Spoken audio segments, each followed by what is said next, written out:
Thank you. Thank you.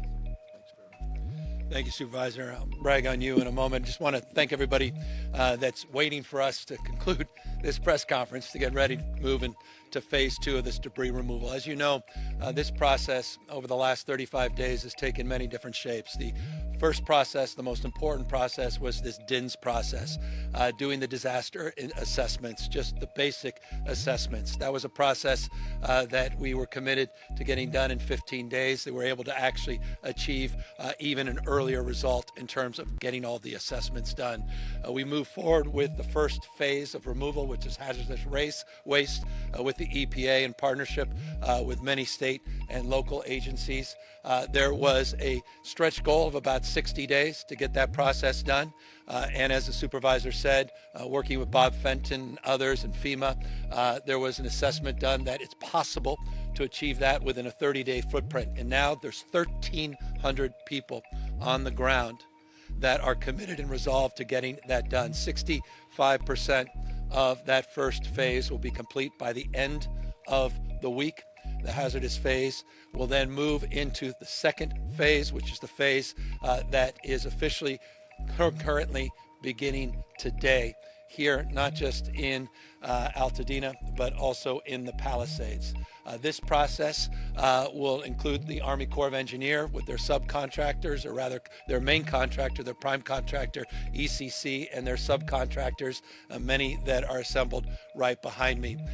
Margot just happened to be the first individual that was randomly picked that had gone through a process which is incredibly important, a process we refer to as right of entry.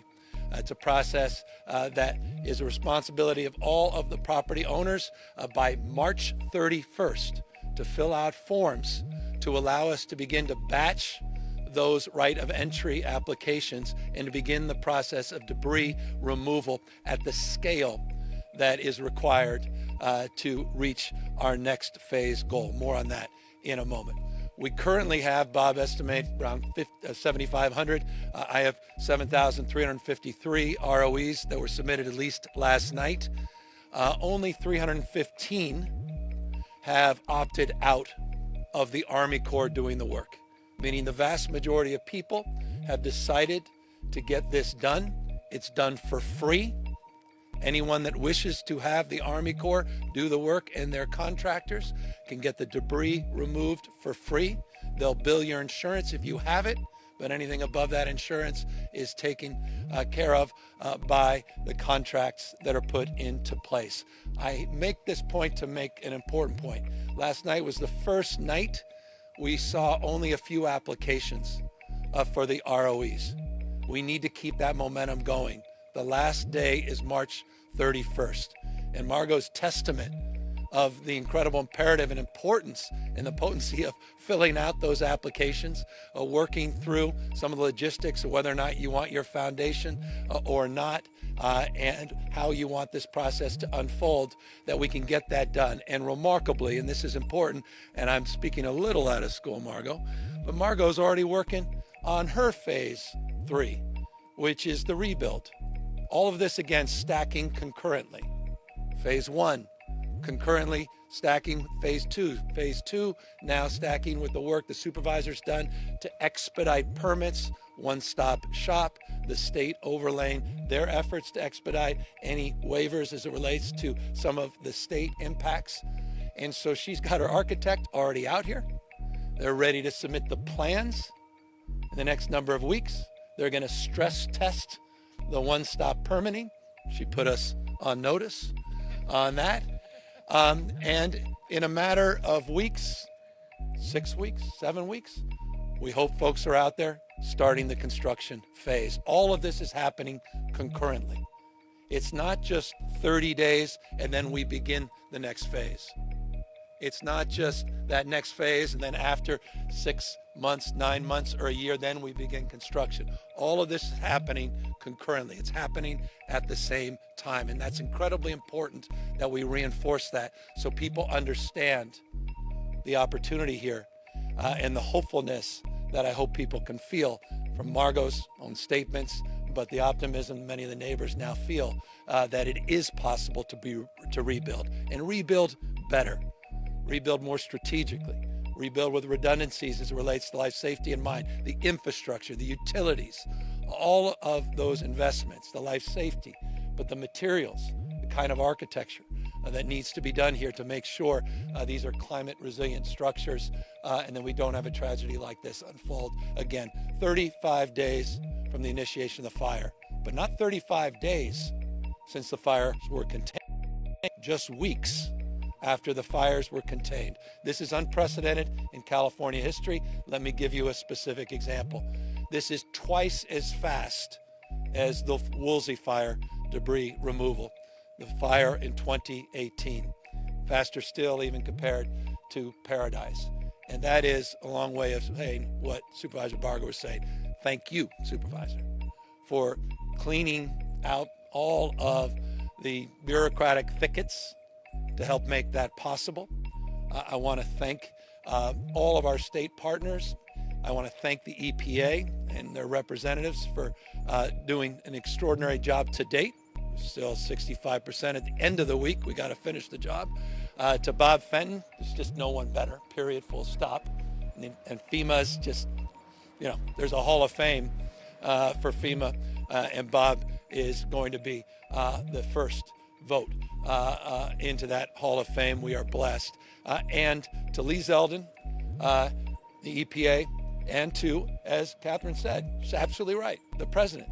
I spent an extended period of time with President Trump last week in detail walking through this process, walking through phase 1 and walking through phase 2. And that goes to you, General Kelly. Thank you for being out here. Thank you for being here yourself. The Colonel's been doing a great job, but the fact that we have Major General on the ground that's tasked to do this is critical and essential to actually achieving the goal and results that are required. Yes, there's a lot of logistics. Yes, this will be a 24/7 operation. Yes, Caltrans and the CHP are working on logistics, but yes, we also have the DOD coming in to help us with logistics. Yes, we're looking at new strategies to address the issue around congestion. For example, on the PCH, concerns around how you get these trucks in and out in a 24-hour operation. So we're looking at dedicated lanes. We're looking at strategies to stress test these landfills. And I mean by stress testing, that's about ingress and egress into landfills. It's not just the availability, which we have for this debris to go into landfill. But it's the ability to get the scales, the weights done, and to make sure you've got the ramps so that we keep these operations flowing consistently. So all of that is happening concurrently. All that's happening with unprecedented support from the federal government, the state government, and local municipalities as well. I know this is hard. I know we're well aware of the friction around staging areas. These are temporary issues. I'm deeply mindful. You can see those compost socks everywhere that have been put out, and the hundreds and hundreds and hundreds of people that have been working to move from fire protection now to flood protection, that are very mindful of watershed needs as it relates to the atmospheric rivers that are coming in, particularly Thursday at peak here into Southern California, all the way down to Santa Barbara, San Luis Obispo, not just LA and Ventura. The imperative of keeping our Conservation Corps and the National Guard working on those operations, and that's a big part of another reason why Nancy is down here, and my next meeting is going to be around watershed and flood protection and debris flows and traffic management related to some of the water and the flooding that we are going to anticipate on these burn scars, not just here, but throughout the region and in Northern California. And finally, I will be signing another executive order. This one I committed 30 days ago, asked and tasked everyone in state government, tell me what we're missing as it relates to Coastal Act, what we're missing as it relates to CEQA, what we're missing as it relates to any thicket that we can clear in the spirit of the supervisor to match their imperative on one-stop shopping and one-stop permitting. And so we will have 8 or 9 critical provisions that back right into the work not only the county's doing, but specifically the work that Mayor Bass announced as it relates to her expectations from the state as it relates to what the city's doing. I'll remind everyone we have a brand new dashboard that's up around mobile air monitoring, issues around the 4 remaining water systems, which have do not drink requirements. We have information around the schools. Pally High, by the way, you're going to see that debris start to get removed on Saturday.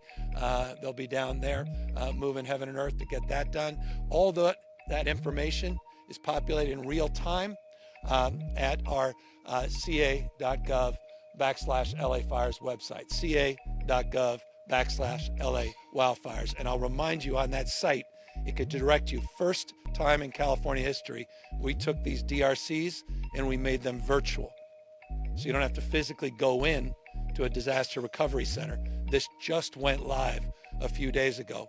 You can go to that URL, that site rather, and download any information or upload any creative thinking and have a two-way conversation, not only as it relates to those that are virtually engaging you, chatbots, but also people that are resourcing and supporting that site as well. Forgive the long-windedness, but we want to shorten not only the speeches, but the time to delivery on this project. And so that's my final compliment.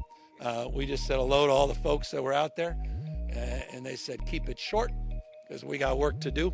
And I just want to thank all of them in advance for meeting the high expectations and being willing to accept those expectations as it relates to results.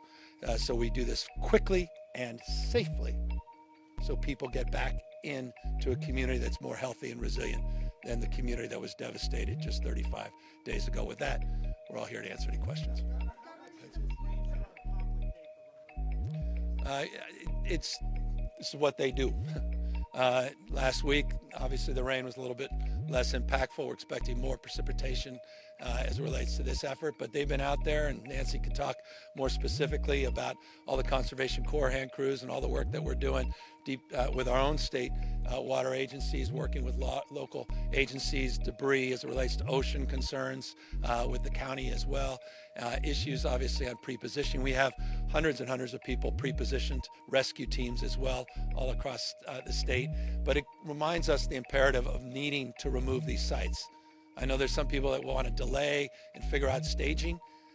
These are the sites that need to be cleaned up and quickly to address any environmental concerns.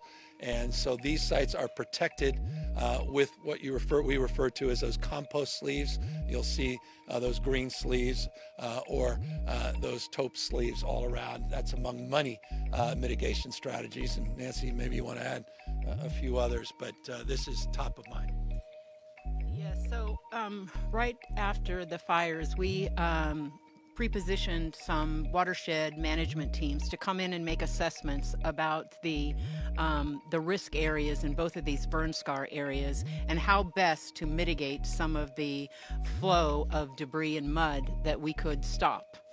Some of it we're not going to be able to stop, but we assessed those areas and put crews in both fire areas to mitigate those with not only just what you see on the streets here, but on the hillsides and those areas that are most vulnerable to the kind of flow that we may see. We were lucky, as the governor said in the last two, that we didn't get as much rain as we expected.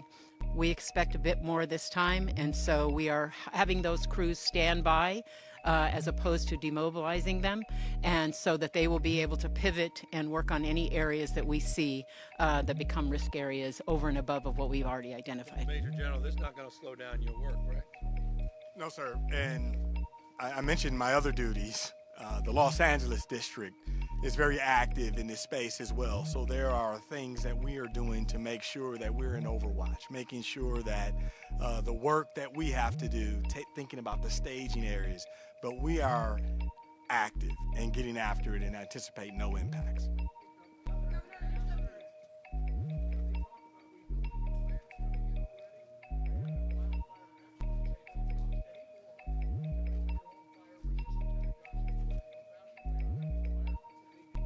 Well, there's new building codes. You got a lot of homes here built in the 30s, 40s, and 50s that weren't subject to a lot of those new building codes. So by definition, they're going to be dramatically more resilient. The question is, at where do we cut that off? And we've been talking to, for example, Mayor Bass's office. She talked about those 2017 codes versus the 2019 codes, and those are part of the discussions, part of the executive order that I was alluding to and previewing just a moment ago. But look, we're hearing from the exact expert you heard and other experts that for new construction, it's not significantly, and arguably not even marginally more expensive to take these to a whole nother level in terms of creating fire resistant homes. When you're doing a remodel, there are, I think you have to level set some perhaps additional burdens and challenges, by definition then extended in additional costs. But for new construction, that's important. Here's what I'm most worried about for new construction. It's what everyone's worried about. Just supply demand, issues of constraints, issues around everybody accessing materials and supplies at the exact same time, not just those physical supplies, but human capital that's required as well. And so we've been stress testing every conceivable. I've previewed this 3 or 4 times with all of you as it relates to some of our apprenticeship programs, looking in-state, out-of-state, looking, when I say in-state, other parts, regions within the state of California to access the workforce. The supply chain concerns are one of the reasons LA Rises was conceived. It's one of the reasons some of these other organizations are conceived, looking at pooling leveraged purchases, looking at scaling some of the rebuild. And so there's a lot of work that's being done behind the scenes, including with architects, some of the best and the brightest from around the globe. We were just with a world's leading architect in Japan that is also advising on some of this. And so part of what we previewed at LA Rises was it was an extended period of engagement so that we can make available these resources to the community. Again, we're not dictating the design, we're not dictating the rebuild, but we want to make it easier, informed by the Tubbs fire and their experience of getting substantially 80% or so of that community rebuilt, 5,600 structures, remind you, in the Tubbs fire, 80% of that rebuilt within about 3 years. They're helping inform some of this process. We just had Hawaii was out here. They're nonprofits, not just some of their key experts. We're getting the benefit of some of the best and brightest minds from across the country and around the globe.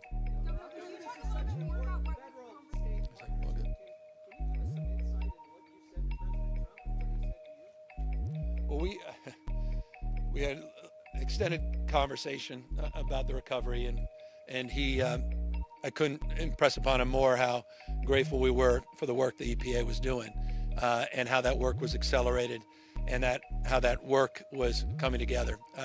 And we had an opportunity to talk to the EPA director together to stress test some of that, who was on his way, quite literally. I was at the airport. You saw him just a few days ago out here, and talked in more nuance and detail. So, as you know, with me and the president, I call balls and strikes. We had detailed conversations, rare if ever you'll have with the president of the United States. Perhaps that's the developer in him. Talking about phase 2, talking about who pays for it in this context, how much is billed from insurance, what does a typical line item in insurance provide in terms of costs for debris removal, how many days does it take, 2-ish, to remove the debris, what about complex cases, and level setting on that. When we talk about getting substantially complete, there's always those complex cases. When we talk about phase 1 and phase 2, we talked to the president that some of that work will actually be done by the Army Corps, phase 1 and phase 2, not separately from the EPA. How schools are done differently, how the billing cycles as it relates to reimbursements are done a little differently. We talked about the assessments of total cost, total tonnage, 4-ish million tons, I think, is what we're estimating. Coming off this debris site. So it was along those lines. Why it was an extended conversation. Thanks. Thanks.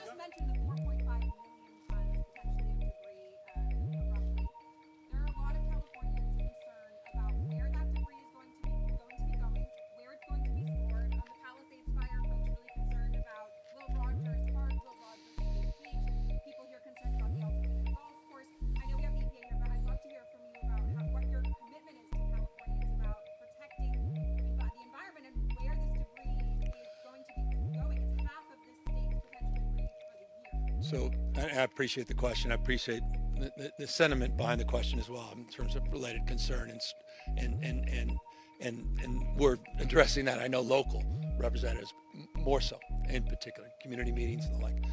So you're talking about two different things. You've got staging areas, and you referenced some of the staging area sites. That's for short-term staging for phase 1 hazardous waste removal. That process, as I said, will be substantially done by the end of the month, but they'll still utilize some of the staging areas for as much as 60 in an extended period. Bob, you can tell me if I'm wrong, any of you, maybe 90 days. Those sites are completely cleaned up. They're being monitored. They're being assessed. And we're going to hold everyone to a level of accountability as it relates to those sites coming back cleaner than when they found them. That's just temporary staging. Now, as it relates to the larger debris removal, that 4+ million tons of debris, a lot of that is recycled. You have some concrete that can be recycled, some that cannot. You got wood chips that can be recycled. You have steel that can be recycled. So that reduces the total tonnage and waste.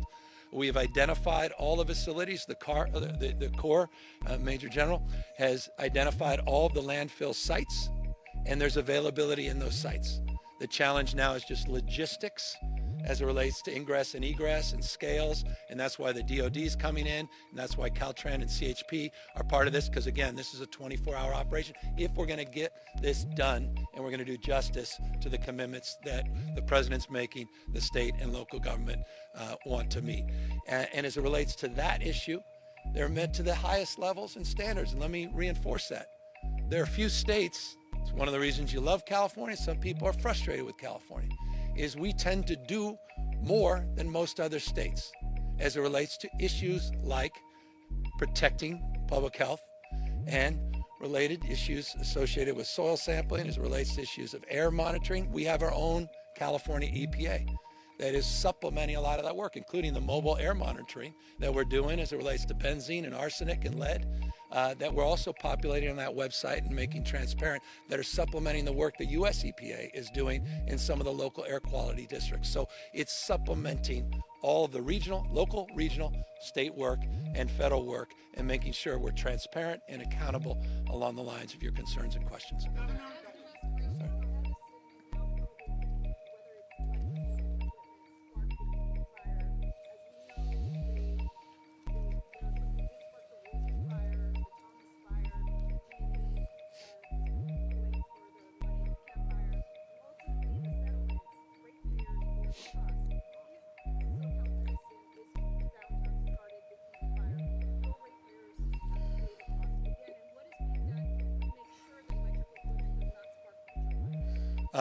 So we've got to unpack a lot of this. There's no soundbite here, so you may want to keep the camera rolling. I was deeply involved as it relates to the Camp Fire, and the reason I start there, that led to the bankruptcy of the largest IOU, investor-owned utility in the United States of America, Pacific Gas and Electric. The process to get them out of bankruptcy led to the creation of a wildfire fund. That fund was set up with 3 IOUs that participated, including Edison, that have been paying into the wildfires fund to create a contingency that would allow them to access the resources and the dollars in that fund for precisely the concerns that have been raised as it relates to the possible and potential culpability, of which no one has assessed that. No one. Anyone who asserts that is asserting things without evidence. I don't think that. I know that on the basis of a deeply independent investigation that has profound economic consequences and a lot of litigants attached to it in terms of its ultimate determination. So I'm not predetermining anything.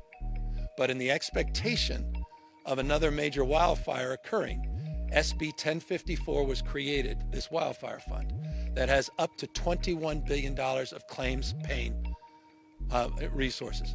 Last I checked, and forgive me, no notes, and you caught me not off guard, but not necessarily up to speed on the exact numeric, but roughly $12 billion of cash was in that, but the ability to then even finance beyond that up to $21 billion exists. I have independent experts that helped us create that fund in partnership with the legislature that are also looking and stress testing at its capacity to weather a worst case scenario along the lines that you suggested, without impacting ratepayers to the extent possible. Again, stress testing the system, or at least the design of the wildfire fund that was created. Now, you have a FAIR plan, which is not a state-owned plan. I impress upon all of you, it was conceived in 1968. It's not a taxpayer-funded plan, the FAIR plan. It is a syndicate pool made up of the admitted market, meaning your insurers, and they have reinsurance. They're in the process, and I believe in a few hours, the insurance commissioner, I'll let the insurance commissioner talk about the status of the FAIR plan in relationship to, I know it's separate and above, but it's important, and derivative part about their claims capacity as it relates to their current assessment of the damage and the impact to their policyholders. So again, too early to make that determination as it relates to Edison.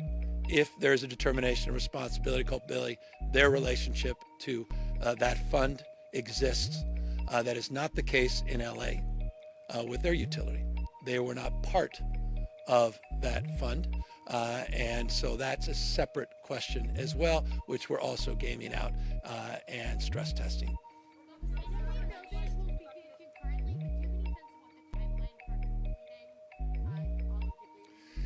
Well, there was nothing. I had 5 conversations, and they said, we don't want to talk about that, Governor. We just don't want you to throw out a date. They said, whatever you do, don't put out a date, because I want to be cautious here. I'm desperate to tell you, and on this date, we're going to get all this done. And it's just not fair to them at this point. But I am resolved as the President of the United States to do this in unprecedented, record-breaking speed. And we've achieved that through the first few phases. And I'm confident that can be done if we all row in the same direction and we work across our differences in the spirit that's required at this moment. I'm not going to say that's easy. This is a massive effort. And you've seen, again, remember, the last parcel, when we talk about something being completed in 9 months, that's the last parcel, right? So meanwhile, there's all kinds of work being done for months and months and months on all the other parcels, which is the important part, as you suggest in the frame of your question, which I appreciate, the notion of concurrent. This idea that you'll start to see rebuilding happening in the next few months here and in Palisades. But they have estimates in that 9 to 12 month range. I like it. And Bob is going to see. This is when they hold on. I'll ask. I think if you want to help us go fast, we need the rights of entry in. The quicker we could get those in and cluster them together, the faster we'll go. So it's really a community effort. This is federal, state, local government, and the community working together. The quicker we get those, the more efficient and the quicker the Corps can go and move in the debris. And let me just reinforce that. As I said, and I may have mentioned it, may have gone lost just in the beginning of my comments, we saw a remarkable number of people within the first days and weeks get these rights of entries, these ROEs, back to the county. Again, this all goes to the county. And then goes through this process, opt in, opt out, and then that process now is around batching those together. We've got about 114 right now that we are operationalizing today. 79 here in Palisades, in Altadena, the rest in the Palisades. But they're not batched yet. And so the idea is to batch them, to cordon these, so we're using scales of economy and we can deal with the logistics issues in a much more strategic way. And so getting these, we're 65-ish% is not where we need to be on those ROEs. It's so important to get people to know March 31st is that deadline, and we can't impress upon people more the importance of that. And then there's issues. There's always going to be outliers. There's deed issues that are challenging. There's these deeply complex cases, which we always have to be mindful of. You've got the commercial side of this. It's slightly different operationally than the residential side. And then the very thoughtful question, and forgive me, on utilities and undergrounding, all of that, I assure you, is deeply in our mindset. And we want to make sure when we're doing one trench, we're doing it for as many municipal and private purposes at the same time, which is easier to say than do at scale, but we have teams operationally focused on that. And I can assure you that it is our absolute imperative, not just intention, to make sure undergrounding is a big part of that. Some cases that may not happen immediately, as was the case in camp. They do temporary polling before they do the ultimate undergrounding. So there's some staging there just in terms of just level setting. But that absolutely is a big part of the overall life safety efforts. Thanks.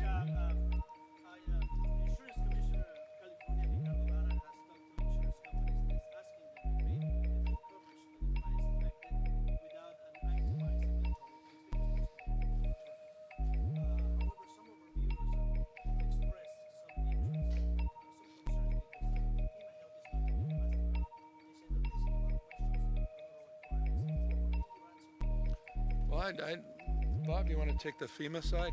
Take advantage of Bob being here. So FEMA can provide homeowners with a grant up to $43,000, a direct grant to them for home losses or impact. It's obviously not going to make you whole. So insurance is very important. We could also provide $43,000 for property losses. On top of that, you can get loans from SBA and other things to help with that. One of the things we can't do is duplicate other funding that may be available through insurance. We recognize that there's a lot of insurance here. We do also recognize a lot of people will be underinsured from here. The good news is in the last year, through legislative activities, we can now help people that are underinsured, whereas before we were not able to. So the quicker that people could get us their insurance information in and let us know what's covered, what's not covered, the quicker we can make decisions on the rest, on those two grants for $43,000, $600, I think it is, on both of those. And then at the same time, you can use SBA, and it's a $500,000 2.56% loan to help with some of those gaps. But we do anticipate the gaps. The good news is we can help now. We do need that information from the homeowner as far as what they're uninsured by. In the state, if you're eligible for $43,600 under FEMA, the state provides an additional $10,000 to individuals.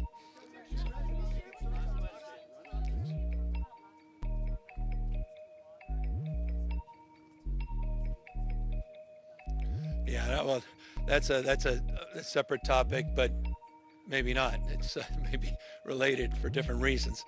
We had extended conversations around water policy. We'll see where things, how they play out. There was an executive order the president signed that had a 15-day timeline. I think over the weekend that timeline expired, and so I imagine they'll be presenting their new approach, their new strategy in very short order. We'll react to what actually occurs, not what's hypothetical, but we did have an extended conversation.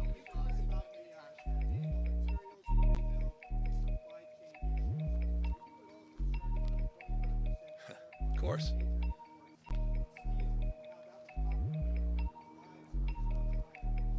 Obviously, we're gaming all those impacts out. And look, these tariffs are nothing more than taxes paid by consumers, paid by taxpayers. So by definition, they would impact some of these efforts. So I hope those things are considered. And look, these things are well within the consciousness of the administration. I think they understand that, and they understand, again, with a president who deeply understands the issues of material and related development and redevelopment costs. So we'll see, again, all these things play out.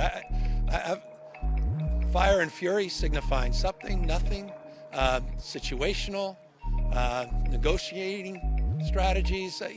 These things, we'll just see how they play out, and we'll react to actually what happens, not what is asserted. And so clearly that is on our mind, but more broadly, even beyond just that proposal itself or the implications of that proposal. I'm more worried the totality of the laws of supply and demand. Thank you guys very, very much.